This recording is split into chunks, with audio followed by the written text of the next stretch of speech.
نحمده ونصلي على رسوله الكريم اما بعد. سورة الاعراف پارا نمبر 9 رکو نمبر 12 آیت نمبر 54 میں خلاصہ درکو بس داغین لفظی ترجمہ. مخکی د پنځو پیغمبرانو واقعات بیان شوی دي. رب العالمین پیغمبر را لیږي د پاره د اصلاح د بندگانو خپلو. کله چې داغوی خبره اونمنی نو بیا مزید د اصلاح د پاره رب العالمین پاغوی باندې امتحانات راولي، د هغوی څه عذر باقی پاتې نشي. نو رب العالمین پاغی باندې مصائب، تکالیف، پریشانی، خفګانونه، غمونه، مصیبتونه راولي. هغه کله په مال کې، کله په اولاد کې، کله جسمانی او کله مالی وي.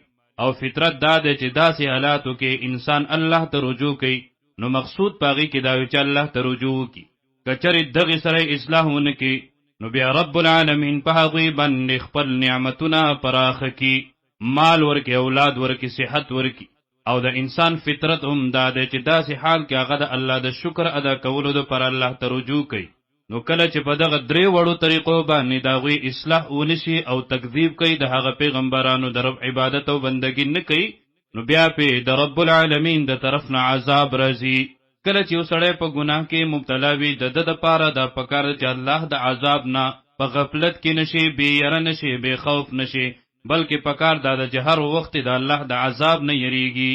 اعوذ بالله من الشیطان الرجیم، بسم الله الرحمن الرحیم. وما ارسلنا او ندی لګلی منگا فی قریة په هیڅ یو کلی کې من نبی هیڅ یو پیغمبر لرا الا مگر اخذنا وبانی والمنگا اهلها وسیدن کی د هغه کلی د پاره د اصلاح بالبأساء پسختو سرا والضراء او پمرزنو سرا لعلهم دی د پاره چې دوی یضرعون عاجز وکړي الله تا. ځکه د انسان فطرت دا ده چې داسې حال کې الله ته رجوع کوي. دویمه طریقه د اصلاح، ثم بیا بدلنا بدل بکړو منګه مکان السیئتی پسې د تکلیف، مصیبت، پریشانی، الحسنتا راحت، آرام، حتی تر دې عفو چې ډیر شول دوی ترقی به وشو، مال اولاد هر څه به زیات شو. نو دوی به دا نه ویله چې دا زمونږ د اعمالو د وجې نه، بلکې دوی به دا خبره کوله چې هلکه زمونږ د پلار نیکه سره به هم دغه شاندې کېدل. دا وخت دی، زمانه ده، کله یو وخت کله بل وخت. نو دا تکلیفونه، دا مصیبتونه او دا راحتونه زمونږ په پلار نیکه باندې راتلله څه نوې خبره نه ده. وقالو او اویل هغوی قد یقینا مس رسېدلي وو آباءنا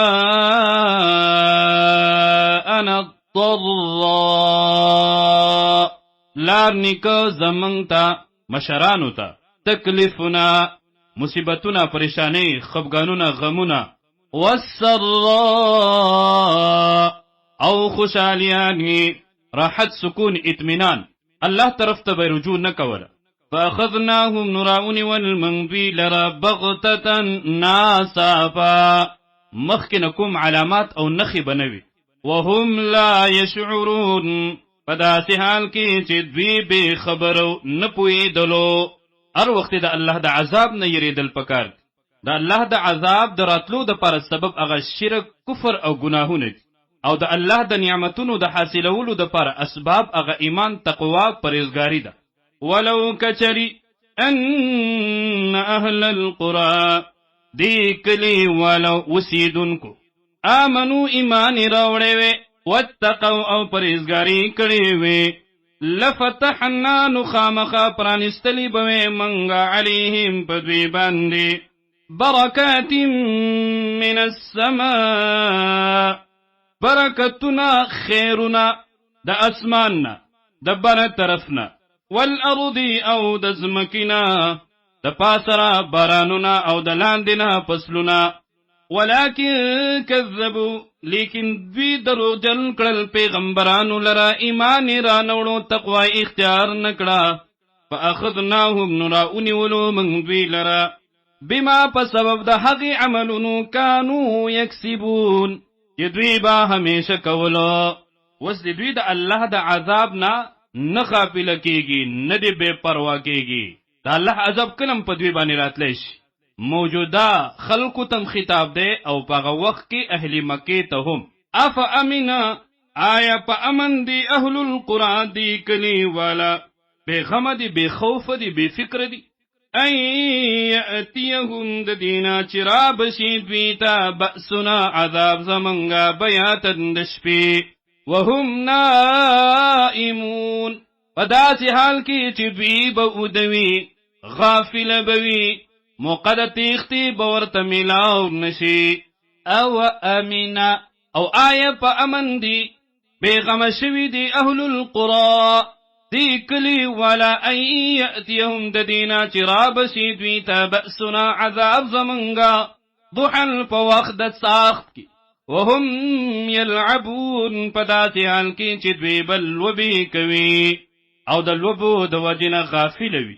اف امنو آیا بی پروا دی دوی مکر اللہ د تدبیر عذاب د اللہ نا قیاد ساتی فلا یأمنو نبی فکر کیگی بی خوف کیگی بی غم کیگی مکر اللہ د تدبیر عذاب د اللہ نا الا القوم الخاسرون مگر هغه قوم هغه خلق چې تاوانیان دی.